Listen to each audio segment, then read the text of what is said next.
Make sure you do what you can to support small businesses by ordering to go. You can order food for breakfast, lunch, and dinner, groceries, and shop for the essentials. You can do that shopping online. You can go buy gift cards. Make sure you do that and do what you can to help those that are helping us. You can visit Verizon.com/payitforwardlive for more information. Good advice there. This is our show, Good Morning Football. Let's hit some believe it or not. Ding. Good job. Okay, so here's the deal. I got to talk to, and we all heard that coaches got to hang out with their families more this draft process. I think fans were really reinvigorated by getting the inside look of what things are like in war rooms and respective coaches and GMs' houses.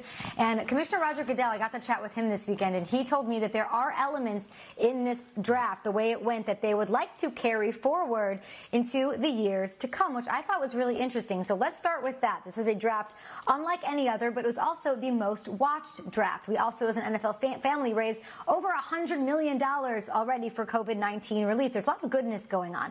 Believe it or not, Peter, the league should go with a virtual draft setup moving on. Believe it, and they should incorporate it somehow. Look, we're 2 days removed right now. I haven't heard one major tech glitch from anyone. I haven't heard one major issue where a team made the wrong pick and couldn't figure it out. Moreover, the NFL has explored so many avenues over the years into humanizing itself or softening its image. Who knew all it took was a raw look at how all these men and women live at home to give that? I mean, Goodell was in a T-shirt on a Barca lounge on Friday night. I think we've all been there after a long week of work.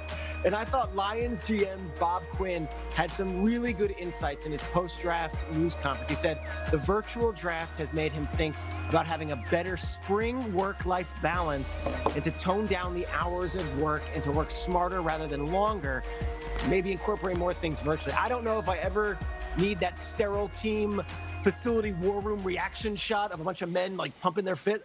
I will take Nike the dog in Nantucket, and I'll take McVay in the black T-shirt and khaki shorts instead. Incorporate it somehow. Use a way you can still get these guys in their home settings. And for the players, it should be up to them. Do they want to go on a suit and be on a stage? Great.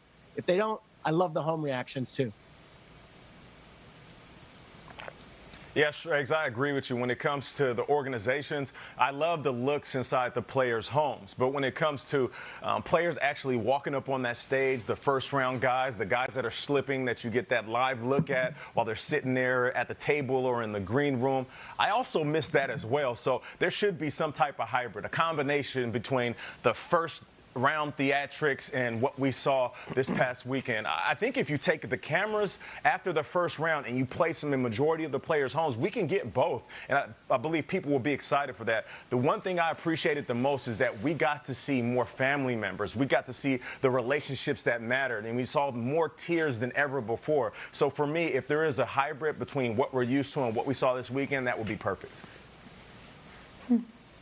It's really well said, Nate. We all loved it. I absolutely loved it. But I also remember what it was like to be there at those rocky steps of Philadelphia or to be downtown Nashville. It's electric, guys. Let's not forget how cool this thing is. Certainly, it's humanizing, all of that great stuff. But if I'm Joe Burrow, I kind of earned that walk across the stage and the suit and the hug and the fanfare and everything. I think this was the perfect draft for this year, in this country, in this world. Moving forward, guys, we could mail the Super Bowl winner the Lombardi and he can open it with his family in his kitchen, but it's pretty cool to have the confetti falling in the middle of the field. Maybe home cams for the team, but I really do think that stage show should come back. You're right. You need Michael Irvin on the red carpet asking crazy questions. You need that moment with Deion Sanders when they finish hanging out and dapping up Goodell. You're right. There are moments that are sort of irreplaceable. But how amazing is it that this is even a question that we're debating on Good Morning Football? They did such a good job of making the best out of whatever was available and making this a seamless, really beautiful moment in sports history. Okay, back to the Eagles we go. I know Kyle wants to talk about them, so let's start with Nate here, Peter, Kyle, and then Peter. The draft is an imperfect science, as we all know. Okay, so let's look back. The Eagles, we talked about the quarterback in round 2, but they also surprised a lot of people. They took Jalen Reagor when he was not in any mock draft ahead of Justin Jefferson. Brandon Ayuk was still on the board there, so believe it or not, Nate, they will regret taking Reagor over those two. No, not at all. Jalen's already really hot when it comes to the Eagles draft. When you look at what they already have on the roster, Alshon Jeffrey, right? He's the big, tall, framed wide receiver that can move the chains. You have Deshaun Jackson, who's a little bit of a speedster. Arcega Whiteside, he's the bigger guy. So Jalen Reagor, he gives you that young wide receiver that can play almost like a running back. The yards after the catch, an individual that Carson Wentz can drop back and dump the ball off to, and he's going to make something happen after he gets the rock in his hands. It's all about the pieces to the puzzle. I mentioned the same thing when it came to Ruggs with the Raiders. You don't want a lot of guys that look the same. You don't want 2 6'4" guys to do the exact same thing. There's a reason why Stephon Diggs was traded from the Minnesota Vikings. There were too many similarities between Diggs and Thielen. You want to bring in a guy that brings a different dynamic element, and Reagor does that. They will not regret it because he's a perfect fit for this offense. I'm going to ask the question again, guys. There's questions about every player in every draft. The question at this year's draft was, do we have time to run WASP? I'm going to keep asking it. The Patrick Mahomes question about the Tyreek Hill play in the Super Bowl. In this era right now, I'm not going to begrudge anybody who picks speed.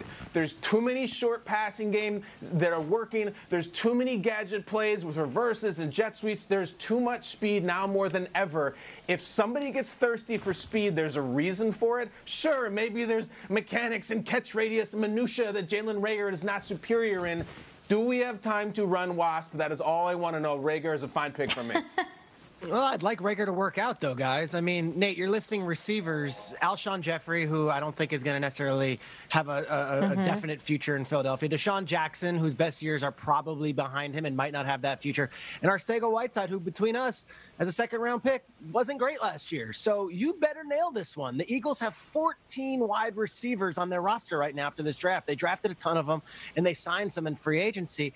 And yet none will be more important than this kid right here, Jalen Reagor. And if Brandon Ayuk or T. Higgins or Michael Pittman go on to have these fantastic careers, Eagles fans aren't like other fan bases. They'll remember that they chose Jalen Reagor over Justin Jefferson after Justin Jefferson has a 100-reception season. This one matters. It matters big, and I don't know if they'll regret it ever. I'll trust Howie Roseman, but don't get it twisted. This isn't like they've got some great bounty of wide receivers sitting in their rim. Greg Ward Jr. was their best wide receiver at the end of the season. Josh Perkins might have been their second. This is not a good situation. Reagor better be okay.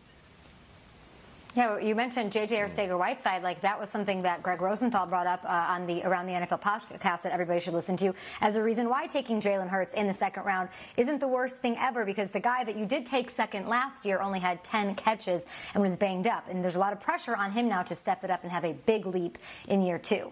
Morgan Morning Football on the way. Guess what we're going to do after this, guys? We are going to grade the grades. What do we got? We're going to grade the draft grades out there. They're flying in